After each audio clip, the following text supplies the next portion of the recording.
Hi, we're talking about gain settings and why I've changed mine. The reason why is that I fly in high winds, and when there's constant weather, you get small jolts, as you can see here, as I'm repeating a small portion of the orbit. Changing the gain settings will help reduce reaction or increase the reactions to external forces such as wind. In my case, I want to fly an orbit and make sure that the wind does not affect the aircraft in any sort of way. As you can see here, I've decreased the pitch, roll and yaw or rudder in such a way that it's desensitized to the external forces.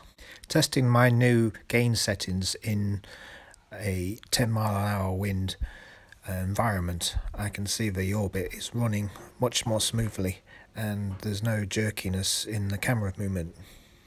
Of course, now the real test is to try this out in higher winds and for the purpose of flying around kites and to see this. Hopefully I shall report back and tell you if these new settings are a success or not.